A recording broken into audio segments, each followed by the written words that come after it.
निजी है, पर यहां पर देखिए कानून में आस्था का भी सवाल आ जाता है ना। अभय दुबे, कानून इकबाल से चलता है, सरकार भी इकबाल से चलती है। गाजियाबाद में जो हुआ या जो ये गोरक्षक कर रहे हैं, एक ब्रांड भी बनी हुई है यूपी में। योगी आदित्यनाथ उस चीज का चुनावी फायदा भी उठाते हैं, पर आज की तारीख में जो उत्तर प्रदेश में हम तस्वीर देख रही हैं वो क्या कह रही है? देखिए, योगी आदित्यनाथ ने आके पहला काम ये किया था कि पुलिस को कुछ एक्स्ट्रा जुडिशियल अधिकार दे दिए थे। ऑपरेशन लंगड़ा, मेरा मानना है कि वो एक्स्ट्रा जुडिशियल अधिकारों का नमूना है।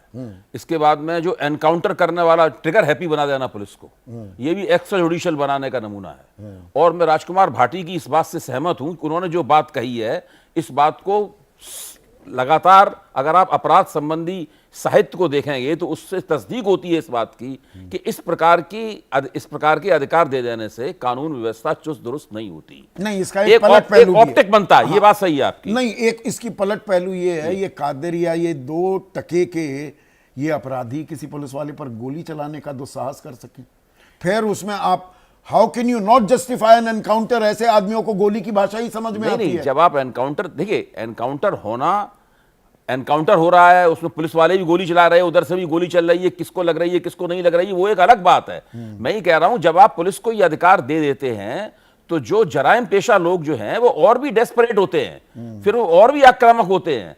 ऐसा थोड़ी ना है कि उन्होंने ये अधिकार देने से एक इंजेक्शन लग जाएगा उनमें और उनमें जराइम पेशा होने की प्रवृत्ति खत्म हो जाएगी। ये तो खत्म ही नहीं होगा कतई, ये लगातार बढ़ते ही जाएगा, यहां तक कि अपराधियों को और भी ज्यादा आक्रामक होने की पर ऑर्गेनाइज्ड क्राइम की रीढ़ की हड्डी तोड़ी है ये। भाई निजी डिस्प्यूट्स भी होते हैं, बड़ा राज्य है, उसका एक अक्स हम देख रहे हैं। आपने कुछ दिन पहले, मैं भी इस कार्यक्रम में शामिल था, बताया था कि उत्तर प्रदेश महिलाओं के खिलाफ अपराधों में कहां पे है, कुलाचे भर रहा है।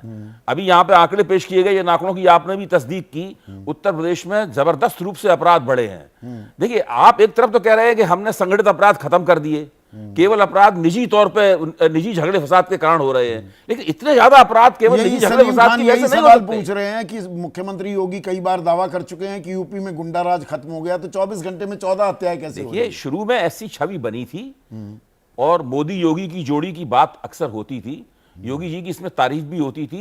लेकिन आप देखिए 2017 में भाजपा का जो प्रदर्शन था विधानसभा चुनाव में, उसके बाद 2022 में वो प्रदर्शन गिरता है और 2024 में आके भाजपा वहां चुनाव हार जाती है। कारण कुछ और भी हो सकते हैं, लेकिन इसका भी एक कारण है, जो छवि बनी थी वो छवि पहले जैसी अब नहीं है, उसके अंदर बहुत क्षय हुआ है, साख में बहुत गिरावट आई है, और उसकी वजह यही है कि आप बोल रहे हो जमीन पे होते हुए। एक आखिरी सवाल, पवन तुलसियान हैं, सूरतवासी हैं, वो कह रहे हैं गोरक्षा के नाम पर गुंडई करने वालों के फोटो बीजेपी नेताओं के साथ ही क्यों दिखते हैं? और प्रधानमंत्री ने साफ, क्योंकि वो एक बार नहीं 2016 से 2019 कई बार ये बात कही, फिर भी ये प्रॉब्लम। और देखिए अभी विक्रम सिंह ने क्या कहा कि पुलिस वालों के बीच सीनियर अधिकारी अब ये कह रहे हैं ये बाकायदा ये तो रंगदारी का एक जरिया बन गया है, गुट बन गए हैं। देखिए, जो ये ऑर्गेनाइज्ड क्राइम हो गया है। पिछले 11 साल से इस देश में हिंदुत्ववादी विमर्श डिस्कोर्स चल रहा है, जो हवा बनी हुई है, ये उसकी देन है, ये उसकी अभिव्यक्ति है, ये उसकी अभिव्यक्ति है। कैसे नहीं मानेंगे कि उनका साथ उनके साथ नहीं है? हिंदुत्व का फायदा उठाकर हिंदुवादी संगठन के नाम पर अब ये सिंडिकेटेड क्राइम, ये ऑर्गेनाइज्ड क्राइम होने लगेगा क्या? प्रधानमंत्री ने एक बार उनके खिलाफ वक्तव्य दिया था, इसका आप जिक्र कर रहे हैं, निश्चित रूप से उन्होंने ये वक्तव्य दिया था, उसकी बहुत चर्चा भी हुई थी, हम लोगों ने उसके ऊपर टीवी पर और अन्य मंचों पर बातचीत भी की थी। लेकिन उसका प्रभाव भारतीय जनता पार्टी, राष्ट्रीय स्वयंसेवक संघ, इन लोगों के ऊपर नहीं पड़ा है। जिस तेजी के साथ उस वक्तव्य के बाद में परिवर्तन आना चाहिए था, व्यवहार में, सोच में, समर्थन देने न देने के सवाल पे ऐसे लोगों को पार्टी से निकालना, संगठन से दूर करना, ये सब तो कहीं हुआ दिखाई नहीं पड़ा।